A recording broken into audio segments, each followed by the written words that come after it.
Anant Ambani and Radhika merchant ఇలాంటి పెళ్లిని మనం ఎక్కడా కూడా జీవితంలో చూసి ఉండం. దీనమ్మ లైఫ్లో ఒక్కసారైనా చూస్తే చాలు అని అనుకున్న ప్రతి ఒక్క సెలబ్రిటీ ఎక్కడే ఉన్నారు. గత వారం నుండి మొబైల్లో ఇన్స్టాగ్రామ్ ఓపెన్ చేసినా, యూట్యూబ్ ఓపెన్ చేసినా, ఆఖరికి తమ్ముణ్ణి ఆనందపరుద్దాం అని గూగుల్ ఓపెన్ చేసినా కూడా ఒకటే పంచాయితీ, అనంత్ అంబానీ, అనంత్ అంబానీ, అనంత్ అంబానీ అని. నేను నా 8th క్లాస్ నుండి ఇప్పటి వరకు ఆ బేబీ సాంగ్ వింటున్నా. బట్ ఆ జస్టిన్ బీబర్ ఎవడో తెలియదాయే. కానీ అదే జస్టిన్ బీబర్ను ఈ అంబానీ పెళ్లిలో చూసా. And John Cena, Mahesh Babu, actor Suriya, Rajinikanth, Andhra deputy CM Pawan Kalyan garu, ఇలా ఎంతో పెద్ద పెద్ద సెలబ్రిటీస్ అక్కడికి వచ్చారు.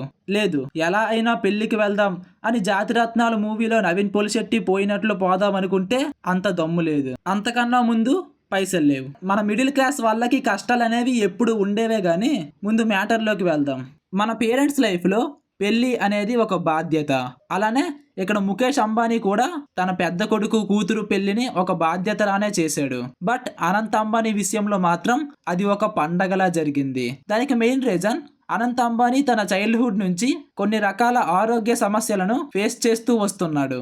తన దగ్గర ఎంత మనీ ఉన్నా కనీసం ఏసీలో కూడా పడుకునేంత అదృష్టం అనంత్ అంబానీకి లేదు. అందుకనే ముఖేష్ అంబానీ కూడా అనంత్ అంబానీ తన బ్రదర్స్ కంటే తక్కువేమీ కాదు అని ఈ పెళ్లిని ఇంత గ్రాండ్గా చేశాడు. అనంత్ అంబానీకి ఉన్న ఆరోగ్య సమస్యలు ఏంటి, ఇంకా ఎన్ని రోజులు బతుకుతారు, అండ్ ఇప్పుడు ముఖేష్ అంబానీ మొత్తం ఆస్తుల విలువ సుమారు 18 లక్షల కోట్లు. మరి ఈ మొత్తం ఆస్తికి ఆయన తరువాత వారసుడెవడు అనేది ఈ వీడియోలో చెప్తా. సో వీడియో ఎక్కడా కూడా స్కిప్ చేయకుండా చూడండి. అండ్ వీడియో చూసే ముందు ఒక లైక్ చేయండి. అనంత్ అంబానీ తన లైఫ్లో చేసిన మిస్టేక్ అతి తక్కువ టైంలో ఎక్కువ బరువు తగ్గడం. ఇక్కడ ముఖ్యమైన విషయం ఏంటి అంటే, బరువు తగ్గడం పెద్ద విషయం కాదు, బరువు తగ్గిన తరువాత కూడా అదే ఫిజిక్ను అలానే మెయింటైన్ చేయడమే అతి కష్టం.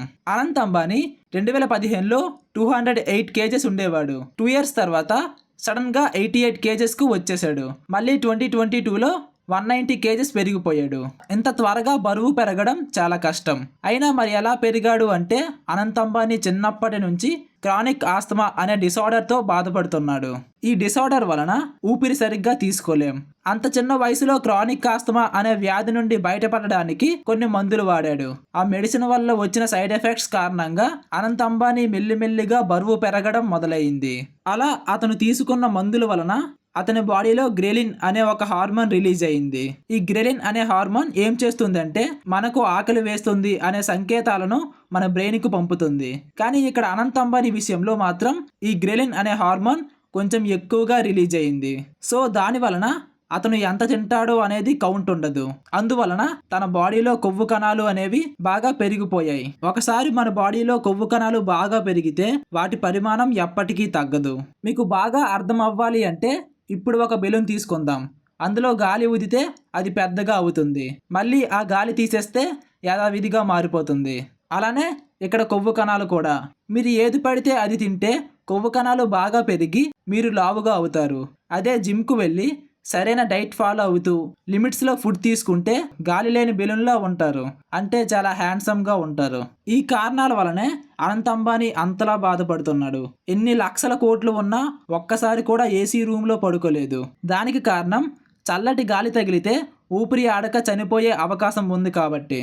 రాత్రి అయితే చాలు, తనకు తోడుగా ఎవరైనా ఒకరు తనతో పాటు ఉండాలి. లేకపోతే ఏ క్షణం ఏమవుతుందో ఎవరికీ తెలియదు. అందుకే నీతా అంబానీకి ఎన్ని పనులు ఉన్నా నైట్ అయితే చాలు తన కొడుకు దగ్గరకు వచ్చేస్తుంది.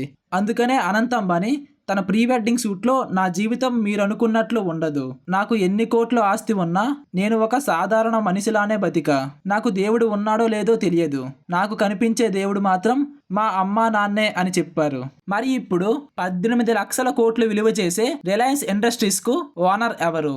ముఖేష్ అంబానీ వాళ్ళ నాన్న ధీరూభాయ్ అంబానీ. అతను చనిపోయిన తర్వాత ముఖేష్ అంబానీ అండ్ అనిల్ అంబానీల మధ్య గొడవలు వచ్చాయి. ఇంత పెద్ద సామ్రాజ్యాన్ని ఎలా పంచుకోవాలి అని. అదే సమయంలో వాళ్ళ అమ్మగారు వచ్చి ఇద్దరికి సమానంగా ఆస్తులు పంచారు. ఇన్ఫాక్ట్ చెప్పాలంటే అనిల్ అంబానీకి ఎక్కువగా ఆస్తులు ఇచ్చారు. కానీ అనిల్ అంబానీ దాన్ని మిస్యూజ్ చేసుకొని ఒక సాధారణ మనిషిలా ఇప్పుడు బతుకుతున్నారు. ఇలా తన కుటుంబంలో గొడవలు రాకూడదు అని ముఖేష్ అంబానీ ముందుగానే తన ఆస్తిని పిల్లలకు ఇచ్చేశాడు. రిలయన్స్ లో టెలికాం సంస్థను తన పెద్ద కొడుకైన ఆకాష్ అంబానీ చూసుకుంటున్నాడు. Reliance trends, e commerce, retail విభాగానికి సంబంధించిన అన్ని బాధ్యతలను తన కూతురు ఈషా అంబానీ చూసుకుంటుంది. రిలయన్స్ ఎనర్జీ అండ్ సోలార్ కు సంబంధించిన అన్ని బాధ్యతలను ముఖేష్ అంబానీ చిన్న కొడుకైన అనంత్ అంబానీ చూసుకుంటున్నాడు. అలానే మనందరికీ తెలిసిందే ఐపీఎల్లో ముంబై ఇండియన్స్ టీంను కూడా అతనే చూసుకుంటున్నాడు అని. జీవితం అనే సముద్రాన్ని ఈదడం అంత సులువేమీ కాదు. మనం అనుకుంటున్నాం మనీ ఉండేవాళ్ళు సంతోషంగా ఉంటారు అని, కానీ వాళ్ళకి ఉన్న ప్రాబ్లమ్స్ ఏంటో అని ఎవ్వరికీ తెలియదు. నాకు తెలిసి ఈ దేశంలో హ్యాపీగా బతుకుతున్నవాడు ఒకే ఒక్కడు, పేదవాడు.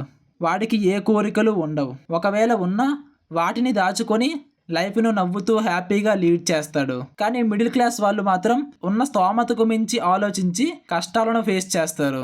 మీకు ఎగ్జాంపుల్ కావాలి అంటే నేనే. సో లైఫ్లో మనీ ఒక్కటే ఇంపార్టెంట్ కాదు. చిన్నప్పటి నుంచి మన స్కూల్లో సార్స్ దగ్గర నుంచి మన తాతల వరకు ప్రతి ఒక్కరూ చెప్పేది చక్కగా టైంకి తిని ఆరోగ్యంగా ఉండు అని. ఇప్పటికైనా మీకు ఎన్ని పనులు ఉన్నా తర్వాత ఆ పని చూడండి. ఓకే ఫ్రెండ్స్, ఇది ఇవాల్టి వీడియో. నెక్స్ట్ మరో మంచి వీడియోతో కలుసుకుందాం. Signing off.